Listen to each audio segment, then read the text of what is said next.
अस्सलाम वालेकुम and welcome to the first lecture of this course on British history. आज हमारा पहला लेक्चर है, तो मैं एक आपको डिज़ाइन शेयर आपके साथ करना चाहूँगा कि हम इस कोर्स को किस तरह परस्यू करेंगे।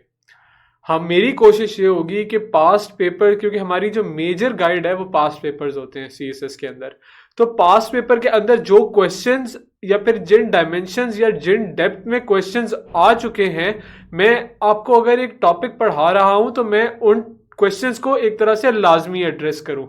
दूसरी बात, हम कोटेशंस, कुछ रेफरेंसेस पे लेक्चर्स के अंदर भी फोकस करेंगे।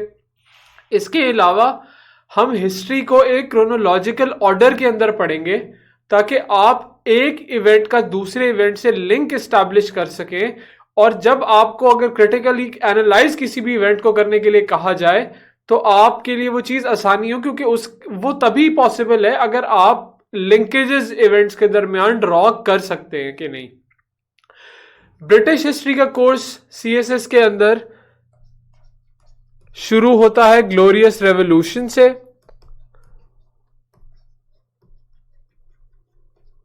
ग्लोरियस रेवोल्यूशन आता है इंग्लैंड में 1688 में। अब मैंने इस लेक्चर को दो पार्ट्स में डिवाइड किया हुआ है। सेकेंड पार्ट के अंदर मैं आपको डिस्कशन शुरू करवाऊंगा 1688 या फिर उससे पीछे एक दो साल में वो कौन से मेजर इवेंट्स हो रहे थे जिसने डायरेक्टली कंट्रीब्यूट किया 1688 के ग्लोरियस रेवोल्यूशन में।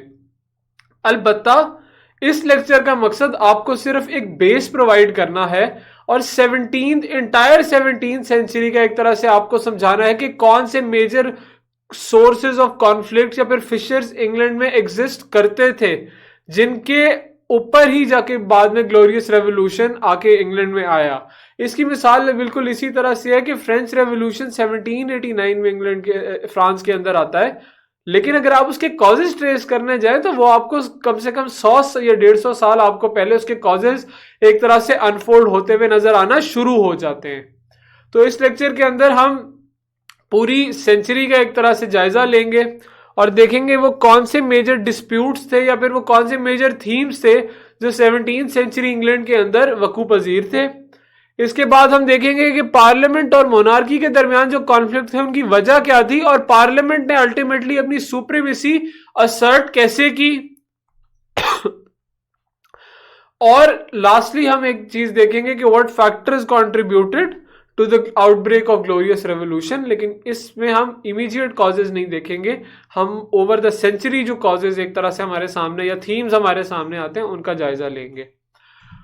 सबसे पहले आपको यह बताना जरूरी है, इंग्लैंड में 1603 के अंदर स्टुअर्ट डायनेस्टी का जो है वो राज आ जाता है। स्टुअर्ट डायनेस्टी से पहले ट्यूडर्स थे, ट्यूडर डायनेस्टी, और ये थे 1485 से लेके 1603 तक। और ये मैंने चंद स्टुअर्ट डायनेस्टी के जितने मेजर इंपॉर्टेंट रूलर्स हैं इनका जिक्र किया हुआ है। हमारे कोर्स की हद तक ये दो जो ग्रीन में मैंने हाईलाइट किए हुए, ये William and Mary and Queen Anne, ये बहुत इंपॉर्टेंट है। मैरी जो है वो कैथोलिक किंग जेम्स II की प्रोटेस्टेंट डॉटर थी, और इसके जो शौहर थे विलियम, ये एक विलियम ऑफ ऑरेंज भी इन्हें कहते हैं क्योंकि ये नीदरलैंड में एक ऑरेंज काउंटी है उसे हेड करते थे, तो ये इनकी बेटी थी। अब ये जो तमाम तर लाइन में आप रेड चीज नाम देख रहे हैं ना, ये प्रोटेस्टेंट्स नहीं, कैथोलिक किंग्स रहे इंग्लैंड में, और यहाँ पे ये दो प्रोटेस्टेंट आ जाते हैं। अब यहाँ पे आपने एक चीज यहाँ देखनी है कि आपने हर किंग का जो रेन है ये लाजमी उस पर याद रखना है। इसके अलावा आपको पता होना चाहिए कि इसमें से कौन से कैथोलिक्स थे, कौन से प्रोटेस्टेंट्स थे, और इंग्लैंड में किस तरह जो हाउसेज हैं या डायनेस्टीज हैं वो थ्रोन पे जो हैं वो एक तरह से काबिज रही हैं थ्रू आउट। अगर इंग्लिश हिस्ट्री में हम देखें, अब जो हमारा हाउस है वो हाउस ऑफ विंडसर है, इसे हाउस ऑफ पहले सैक्स कोबर्ग कहते थे, लेकिन 1917 के अंदर क्योंकि जर्मनी से इसका डेरिवेशन थी उस पुराने नाम की, तो इसको चेंज करके, क्योंकि जर्मन एक तरह से अगेंस्ट था इंग्लैंड के फर्स्ट वर्ल्ड वॉर में, इसको हाउस ऑफ विंडसर इसका नाम दे दिया गया। नेक्स्ट, सो अब हम देखते हैं कि प्रॉब्लम्स अल्टीमेटली क्या थे, स्टुअर्ट डायनेस्टी के मसाइल अल्टीमेटली चल क्या रहे थे। पहला मसला जी देखें, अब स्टुअर्ट डायनेस्टी जो थी वो उस वक्त प्रीडोमिनेटली जब थ्रोन इन्होंने असेंड किया, ट्यूडर्स खत्म हो गए, क्योंकि ट्यूडर्स में कोई एयर बचा नहीं था क्वीन विक्टोरिया के रेन के बाद, क्वीन एलिजाबेथ के रेन के बाद। तो ट्यूडर्स स्कॉटिश रूलर्स थे जो कि ऑलरेडी स्कॉटलैंड पे रूल कर रहे थे। इनको इनवाइट किया गया जब ट्यूडर डायनेस्टी में क्वीन एलिजाबेथ के बाद कोई थ्रोन ऑक्यूपाई करने के लिए एयर नहीं था, इन्हें इनवाइट किया गया स्कॉटलैंड से और इन्हें इंग्लैंड की थ्रोन ऑफर की गई। अब एक मसला यहां पे आ रहा था कि रिलीजन एक बहुत बड़ा इशू था कि there was an attempt to replace the Presbyterian church of Scots by the Anglican system. Anglican system is akin to the Catholic system और प्रेबिस्ट्रियन सिस्टम ये स्कॉटलैंड का अपना जो चर्च का सिस्टम है। तो क्योंकि स्कॉटलैंड में वो ये कोशिश कर रहे थे चर्च का होल्ड रिप्लेस करने की, तो इसका अल्टीमेटली नुकसान क्या ये हुआ कि स्कॉटलैंड के लोगों की और जो जो चर्च था या मोनार्की थी उसकी एक तरह से टसल आपस में चल रही थी, जिसकी वजह से वहां पर बिशप वॉर्स भी हुई। अब जब ये वॉर्स हुई, इन्होंने अल्टीमेटली पार्लियामेंट का जो कॉज था वो स्ट्रेंथन किया, क्योंकि जो आम आवाम थी उस इन वॉर्स ने जो हुक्मरान थे या फिर जो किंग का खानदान था या जो मोनार्की थी उसकी मकबूलियत अवाम में जो है वो कम की। नेक्स्ट, टैक्सेशन एक बहुत बड़ा इशू था। टैक्सेशन के लिए जो किंग था वो डिपेंडेंट था पार्लियामेंट के ऊपर, क्योंकि किंग को अपने अखराजात पूरे करने के लिए टैक्सेस लगाने पड़ते थे। पार्लियामेंट कहती थी कि लोगों ने उस वक्त इस तरह से फ्रेंचाइज तो नहीं थी कि हर बंदा 18 साल की उम्र का वोट कर रहा है। बड़ी एरिस्टोक्रेट्स थे, अमीर लोग, सिर्फ उन्हें प्रॉपर्टी क्वालिफिकेशन की बुनियाद पे पार्लियामेंट में जाके बैठने का हक था। तो अब देखिए टोटल रेवेन्यू जो था वो क्राउन का 3,20,000 पाउंड था 1603 में, बल्कि एक्सपेंसेस इसके बहुत ज्यादा थे गवर्नमेंट पे। तो अब ये मसला कैसे हल होता कि अगर पार्लियामेंट जो थी वो एक्स्ट्रा टैक्सेस लगाती, लेकिन पार्लियामेंट ने रिफ्यूज कर दिया। वजह क्या थी कि पार्लियामेंट चाहती थी उसके इख्तियारात में मजीद इजाफा किया जाए और किंग उसके इख्तियारात को इंक्रोच ना करे। इसके बाद डिवाइन राइट थ्योरी एक बहुत बड़ा इशू रहा है। डिवाइन राइट थ्योरी क्या कहती है कि बादशाह हक हुक्मरानियत को इस बुनियाद पे जो है जस्टिफाई करे कि मुझे खुदा की तरफ से ये इख्तियार दिया गया है। क्योंकि जब आप ये बात करते हो कि खुदा की तरफ से ये मुझे इख्तियार दिया गया, तो उस पर कोई सवाल नहीं उठा सकता। आप एक तरह से एब्सोल्यूटिस्ट रूल की तरफ आप फिर अपनी हुकूमत को लेकर जा रहे हो, जिसमें आपको कोई क्वेश्चन ही नहीं कर सकता, क्योंकि आपके पास तो एक ही जवाब है कि खुदा ने मुझे ये इख्तियार दिया है। तो ये डिवाइन राइट थ्योरी जो थी, जो स्टुअर्ट्स और बाकी पार्लियामेंट की टसल की, एक ये भी बुनियादी वजह थी। The people could not revolt against the king nor restrict his authority, क्योंकि खुदा की तरफ से इख्तियार था। This was resented by members of parliament who asserted that sovereignty belongs to the people not the king। ये लाइन बहुत important है, यहां से आपको पता लगता है सॉवरेनिटी के कॉन्सेप्ट का जन्म हुआ। फिर मल्टीपल आगे सोशल कॉन्ट्रैक्ट थ्योरीज जिसमें हॉब्स, लॉक, रोजो आए, उन्होंने इस पे मजीद काम किया। लेकिन अवाम अपनी सॉवरेनिटी को अवाम अपनी सॉवरेनिटी को किस तरह असर्ट करे एक पॉइंट पे जाके, और अपने पॉलिटिकल राइट, सियासी और इकोनॉमिक हकूक जो हैं उनकी किस तरह प्रोटेक्शन करे, सॉवरेनिटी ये चीज आपको डिक्टेट करती है। और जब आप डिवाइन राइट थ्योरी को रिजेक्ट कर रहे हो तो अवाम अपना हक हुक्मरानियत इनडायरेक्टली जो है वो असर्ट कर रही है। फिर रिलीजन का एक इशू था। स्कॉटलैंड का इशू अलग था, लेकिन इंग्लैंड में भी ये इशू एग्जिस्ट करता था, क्योंकि इंग्लैंड की प्रीडोमिनेटली जो पॉपुलेशन थी प्रोटेस्टेंट फेथ से ताल्लुक रखती थी। स्टुअर्ट डायनेस्टी जो थी वो कैथोलिक फेथ से ताल्लुक रखती थी। स्टुअर्ट डायनेस्टी इस तरह के काम कर रही थी कि वो कैथोलिसिज्म को प्रमोट करे, जो कि जनरल पॉपुलेशन इंग्लैंड की थी वो उस चीज को रिजेंट कर रही थी। Stuart believed in the Anglican religion and which supported the divine right theory. This religion was akin to Catholic religion, while the Parliament was supported by Puritans. Puritans is also the Protestant faith. तो ये एक major Catholicism और Protestantism के दरमियान भी एक conflict 17th century England में exist कर रहा था। इसके बाद पार्लियामेंट ने 1628 में पिटिशन ऑफ राइट पास की, जिसकी वजह से पार्लियामेंट ने चंद अपने इख्तियारात को एक तरह से असर्ट किया कि पार्लियामेंट ने पहले तो कहा कि नो लोन और taxes should be raised without the approval of the parliament, कि जब तक पार्लियामेंट्री अप्रूवल हासिल नहीं होगा किंग को, तो ना वो कोई लोन ले सकता है, ना वो आवाम पर कोई टैक्सेस लगा सकता है। दूसरा, no person should be present without stipulating the cause of his arrest in the writ of habeas corpus, कि मतलब अगर बादशाह ने किसी बंदे को अरेस्ट करना है तो अदालत में उसकी अरेस्ट की वजह बयान करनी पड़ेगी। आर्बिट्रेरी डिटेंशन या अरेस्ट जो है वो खत्म किया गया ताकि बादशाह की अथॉरिटी थी उसको चेक में रखा जा सके। बड़ी ह्यूमैनिटेरियन प्रोविजन है पिटिशन ऑफ राइट की ये। अब यहां पर आप देख रहे हैं कि पार्लियामेंट अपने जो राइट है उसे असर्ट कर रही है बीच में आके। अब पार्लियामेंट असर्ट क्यों कर रही है? क्योंकि क्वेश्चन सॉवरेनिटी का है। असल में पार्लियामेंट कह रही है मैं सॉवरन हूं, किंग कह रहा है मैं सॉवरन हूं।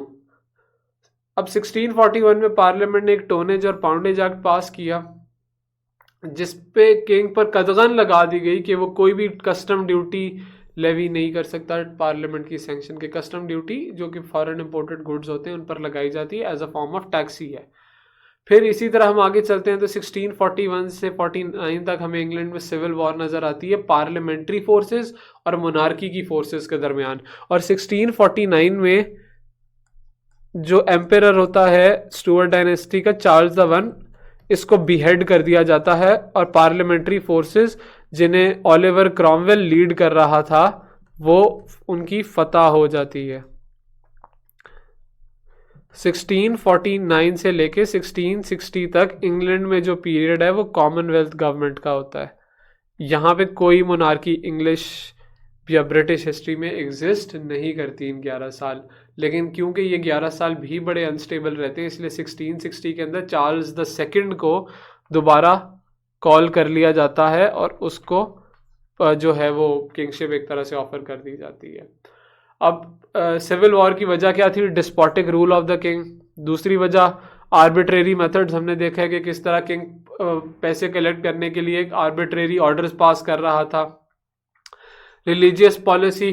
आर्च बिशप ऑफ कैंटरबरी एक बंदा था जिसके जो किंग ने ही अपॉइंट किया था कैथोलिसिज्म प्रमोट करने के लिए। लोगों ने इस पॉलिसी को बड़ा रिजेंट किया कि ओपन कैथोलिसिज्म को प्रमोट किया जाए क्योंकि लोग प्रोटेस्टेंट फेथ से जो है प्रीडोमिनेटली ताल्लुक रखते थे। और growing friction between the king and the parliament, हम वो भी चीज़ देख चुके हैं। आई एम सॉरी, थोड़ा सा गला खराब है। हाँ, इन 1673 फिर एक और रिलीजन में हमें एक इशू यहाँ पे नजर आता है। In 1673 the Parliament passed the Test Act which prohibited persons not holding believe in the Anglican religion from holding any government office. कि मतलब अगर एंग्लिकन रिलीजन से आपका ताल्लुक नहीं है तो आप कोई गवर्नमेंट ऑफिस होल्ड नहीं कर सकते। इसका मतलब ये है कि एक जिस तरह बरे सगीर में एक तरह से मुसलमानों पे कोई नौकरियों पे पाबंदी लगा दी गई थी, बिल्कुल इसी तरह ही है कि आप एक रिलीजन को प्रमोट करने के लिए आप ये कहो कि कोई भी सरकारी नौकरी जो दी जाएगी वो इसी रिलीजन के मानने वालों को दी जाएगी। और टेस्ट एक्ट बिल्कुल ये कहता था। अब इससे इसका एक क्रॉलरी क्या निकलती है कि एंग्लिकन रिलीजन को ये एक पोजीशन ऑफ प्रेस्टीज के ऊपर लेके जाता है। फिर फर्दर आगे चलते हैं तो हमें इंग्लैंड के अंदर फॉर्मेशन और पॉलिटिकल डिवीजन पार्टीज की जो अब इससे पहले पार्लियामेंट में कोई पार्टी का कॉन्सेप्ट एग्जिस्ट नहीं कर रहा था। जो मेजर एक तरह से पार्लियामेंट के अंदर डिवीजन आई थी वो सबसे पहले आई थी एक्सक्लूजन बिल के अंदर। एक्सक्लूजन बिल क्या कहता था? एक्सक्लूजन बिल ने यह कहा था कि चार्ल्स द सेकंड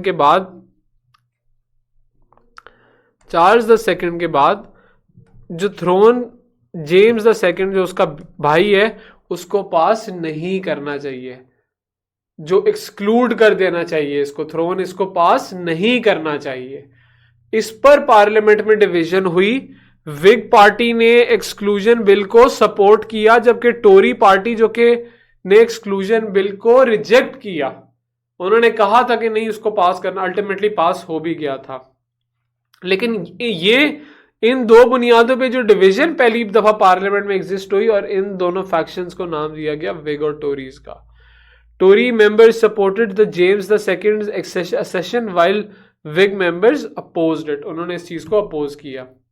अब ये वो मेजर थीम्स जो इंग्लैंड के अंदर थे। अब कुछ फॉरेन पॉलिसी की साइड पर देख लेते हैं 17वीं सेंचुरी के अंदर हमें 30 इयर्स ब्लडी वॉर नजर आती है प्रोटेस्टेंट और कैथोलिक स्टेट्स के दरमियान यूरोप की वाइड कॉन्टिनेंट के अंदर, जैसे एक तरह से होली रोमन के एम्परर वो भी लीड कर रहा था और कुछ प्रोटेस्टेंट नेशंस भी उसको जो है वो लीड कर रहे थे। 30 इयर्स वॉर, जिसके बाद ट्रीटी ऑफ वेस्टफेलिया हुई। अगर आपका इंटरनेशनल रिलेशन या पॉलिटिकल साइंस भी है तो आपने पढ़ा होगा। इंग्लैंड इस वॉर के अंदर इंग्लैंड ने पॉलिसी ऑफ न्यूट्रलिटी का इजहार किया। इंग्लैंड इंग्लैंड एक कैथोलिक तबके से ताल्लुक रखता था जो उसके हुक्मरान थे उस वक्त, लेकिन इंग्लैंड ने इस दौरान वॉर के अंदर जो 30 इयर्स वॉर थी उसमें एक न्यूट्रल पॉलिसी अपनाई थी। फिर स्पेन और फ्रांस का रोल यहाँ पे थोड़ा सा असर्टिव हमें नजर आता है इंग्लैंड के अंदर, कि जब इंग्लैंड में सिविल वॉर हुई थी तो जो फ्रांस और स्पेन की जो फोर्सेस थी उन्होंने सपोर्ट प्रोवाइड किया था चार्ल्स द फर्स्ट की फोर्स को पार्लियामेंट के अगेंस्ट, क्योंकि वो चाहते थे कैथोलिक मोनार्की जो है इंग्लैंड में एक तरह से जाके एस्टैब्लिश हो। फ्रांस ने ये सपोर्ट स्पेन ने तो अल्टीमेटली बाद में ही, लेकिन आगे चल के हम नेक्स्ट लेक्चर में देखेंगे कि फ्रांस किस तरह, जब ग्लोरियस रेवोल्यूशन आ भी गया तो फ्रांस ने उसके बाद भी ये कोशिश की कि किस तरह वो जो विलियम ऑफ ऑरेंज है उसकी अथॉरिटी जो है उसको कम से कम किया जाए, और उसने इसी तरह जो कैथोलिक किंग जो था उस वक्त, जो एक तरह से जिससे थ्रोन छीन ली गई थी, उसे बाद में सपोर्ट फ्रांस करता रहा। However, this intervention ultimately failed and William and Mary ascended to power। लेकिन ये इंटरवेंशन जो इंग्लैंड के अंदरूनी मामलात में थी ये अल्टीमेटली फेल कर गई, और वो एक तरह से कोई इसका रिजल्ट अल्टीमेटली आ ना सका। और फ्रांस ने भी अल्टीमेटली जो ग्लोरियस रेवोल्यूशन के नतीजे में विलियम और मैरी की जो असेंशन थी इंग्लैंड की थ्रोन के ऊपर, उसको पॉलिटिकली एक्सेप्ट कर लिया। इसकी डिटेल्स नेक्स्ट लेक्चर में, यहाँ पे मैंने एक ग्राउंड वर्क आपको प्रोवाइड किया है। तो यहाँ पे थोड़ा सा बस ये मैं लेक्चर कंक्लूड कर रहा हूँ हमारा पहला क्रिटिकल एनालिसिस के साथ, एक रेफरेंस के साथ, जो जीएम ट्रेवेलन बड़े फेमस हिस्टोरियन है ब्रिटिश हिस्ट्री के ऊपर। अच्छा, इस लेक्चर के अंदर मैंने कोशिश की सिर्फ आपकी एक बेस बनाने की। नेक्स्ट लेक्चर आपका थ्रू आउट क्वेश्चन टारगेट करेगा, लेकिन इस लेक्चर के अंदर बेस बनाई गई है ताकि मैंने आपको डायरेक्टली ग्लोरियस रेवोल्यूशन के ऊपर नहीं जंप करवा दिया। इस लेक्चर में हमने वो बेस बनाई है, मेजर इवेंट्स देखे हैं। अब नेक्स्ट लेक्चर के अंदर हम एक बेटर पोजीशन में होंगे कि हम एक तरह से उस क्वेश्चन को एक बेहतर अंदाज में एनालाइज कर सकें। अब यहाँ पे इस कोटेशन को देखें, अलबत्ता ये रेड वाला पार्ट ज्यादा हमारे लिए एक तरह से सॉरी, ये एक तरह से हमारे लिए क्या कह सकते हैं इसको, ज्यादा पॉइग्नेंट है या फिर हमारे लिए ज्यादा रेलेवेंट है। While autocratic governments were being set up in France, Spain and Germany, मतलब वो कह रहा है कि बाकी ऑटोक्रेटिक गवर्नमेंट्स बाकी कॉन्टिनेंटल यूरोप में जब कायम हो रही थी, तब इंग्लैंड के अंदर house of Commons made it self governing organ of a modern nation. अब एक कॉन्टिनेंटल यूरोप में उस ऐसे वक्त में जब ऑटोक्रेटिक गवर्नमेंट्स हर मुल्क में कायम हो रही थी, इंग्लैंड के अंदर डेमोक्रेसी का राइज हमें नजर आ रहा था। एक ब्लडलेस रेवोल्यूशन, ग्लोरियस रेवोल्यूशन की नजर में नजर आ रही थी। अवाम अपने राइट्स को असर्ट करती हुई नजर आ रही थी। पॉलिटिकल और इकोनॉमिक फ्रीडम्स हमें नजर आ रहे थे, जबकि ये कॉन्टिनेंटल यूरोप पे चीजें हमें नजर नहीं आती। और यही बाद में वजह बनी कि इंग्लैंड ने अगले 200 साल फर्स्ट वर्ल्ड वॉर के एंड तक जो है उसने कॉन्टिनेंटल यूरोप और ग्लोबल अफेयर्स पर राज किया। फिर वर्ल्ड वॉर 2 में अमेरिका एक तरह से दुनिया का चौधरी बन गया, और फिर वो आज तक 14 उसकी तरह से कायम है। ब्रिटेन का रोल थोड़ा सा पीछे हो गया, लेकिन यही वो चंद वजूहात हैं कि ब्रिटेन ने एक ओपन सोसाइटी कायम की और उसके डिविडेंड उसने अगले 200 या 250 या 300 साल जो है वो एक तरह से एंजॉय किए। सो उम्मीद है ये लेक्चर आपको पसंद आया होगा, और अंटिल द नेक्स्ट लेक्चर, अल्लाह हाफिज़।